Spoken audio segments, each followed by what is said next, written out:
Die Familie Nebelhorn ist eine sehr musikalische Familie. Sie haben ein richtiges Familienorchester. Die Mutter begleitet das Ganze mit der Gitarre und der Vater untermalt alles mit dem Klavier. Sie haben 3 Töchter, die Cello, Geige und Trompete am Lernen sind. Und einen kleinen Bub, einen Nachzügler. Bei dem hat es erst für den Triangel gelangt. Das Weihnachtskonzert ist jedes Jahr ein grosses Highlight. Also vor allem für die Eltern. Die Kinder haben diesbezüglich gemischte Gefühle.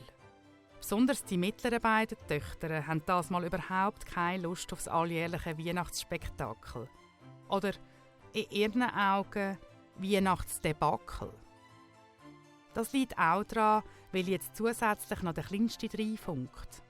Sein Musikgehör ist noch nicht so gut ausprägt und der Triangel ist schon beim Üben ständig aus der Reihe getanzt. Als ob er einen eigenen Kopf hätte. Wechseln wir doch jetzt mal die Perspektive. Während es bei der Familie Nebelhorn in der Probe schon wild und laut zu und her gegangen ist, weil man sich nicht einig war, wer wie viel Aufmerksamkeit bekommen soll, geht es auch unter den Instrumenten drunter und drüber. Hören wir ein bisschen genauer an, wie es dort in Wirklichkeit tönt.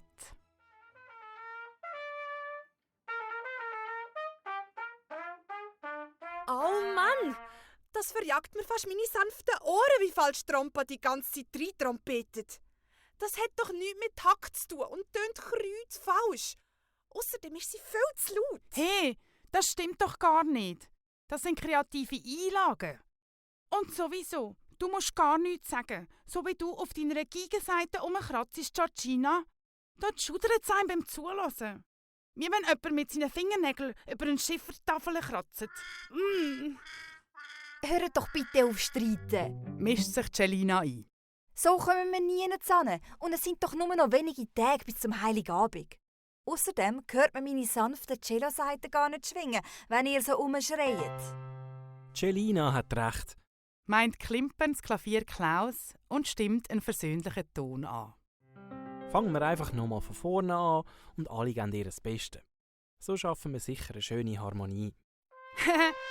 In dem Fall spielen der Trian und Georgina nicht mit. Sonst gibt es sicher nichts, was mit Harmonie zu tun hat. Du bist so gemein. Ich bin halt noch nicht so eingespielt wie ihr. Aber mein Bestes gebe ich trotzdem. Wahrscheinlich gebe ich mir sogar mehr Mühe als du. Das sei gerade die Richtung, wo kreuzfalsch im Zeug trompetet. Am gescheitsten wirst du das Jahr aussetzen. Trompete passt sowieso nicht zu den anderen Instrumenten. So, jetzt ist aber gut. Bezüglich Harmonie können wir sicher alle noch etwas dazu lernen. Nicht nur bei der Musik. Also, nochmal von vorne.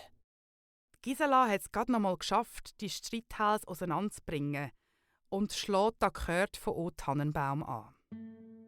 Langsam stimmen alle ein, aber es geht nicht lang, da geht das Chaos wieder von vorne los. Hey, Trian, welches Lied triangelst du so? Lacht Trompa der Kleine aus. Hör mal auf, immer so auf mir rumzutrompeten. Ich bin nicht der Einzige, der daneben geschlagen hat. Das stimmt, Trian. Ich habe auch schon das ein oder andere Mal in die falschen Tasten gehauen.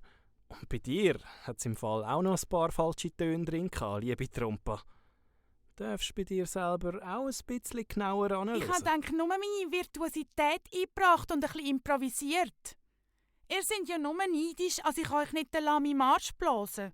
Die normale Version von O Tannenbaum ist mega langweilig und altmodisch. Dafür war deine Trompeteneinlage so speziell, dass es gar nicht mehr mit O Tannenbaum zu tun hatte. Halten wir es doch alle einfach als Original. Dann haben wir die grösste Chance, dass es geht. Bitte, reisset euch doch jetzt kurz zusammen. Es ist hoffentlich nicht zu viel verlangt, dass wir einen Durchgang ohne Unterbrechungen um Kiffel schaffen. Je schneller dass wir das gut anbekommen, desto früher können wir mit dem nächsten Lied anfangen. Also los, ich fange gerade an, solange Ruhe ist. Sonst kann ich mir mein Solo sowieso wieder ans Bein streichen. So haben sie zum nächsten Versuch angesetzt und der Anfang hat gar nicht so schlecht getönt. Doch die Harmonie hat leider nicht lange angehalten. Damals ist Celina nicht zufrieden.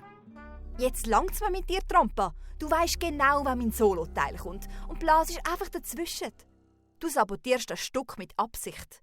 Wenn du keine Lust hast, ein Teil von unserem Sextett zu sein, dann mach doch dein Ego-Ding alleine. Ich habe so lange geübt für meinen grossen Streicheinsatz. Und das lasse ich mir von dir nicht kaputt machen. Wieso hast eigentlich du ein Solo verdient? Mein nicht erkanntes Talent ist viel grösser und ich sollte wie mein Blech auch glänzen können, meint ihr nicht? Jetzt hört man ein unverständliches Gemurmel in der Gruppe, wo nicht nur zustimmend tönt. Nach einem kurzen Moment sagt Gisela: Was haltet ihr davon, wenn wir einfach für alle Instrumente ein Solo-Teil bauen? Dann haben alle ihren Raummoment. Dafür lässt man den anderen auch ihren grossen Einsatz, ohne rein zu trompeten oder den Triangel zu schlagen. Auch die Streicher sollen sich während der anderen Soli zurückhalten.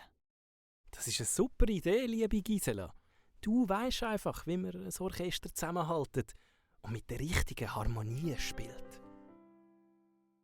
So arrangiert Gisela das altbekannte Weihnachtsstück kurzerhand neu und baut für alle einen möglichst gleich langen Fame-Moment ein.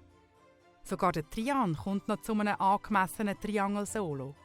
Dann stimmen alle mal mit neuem Elan und maximaler Motivation ins Lied ein.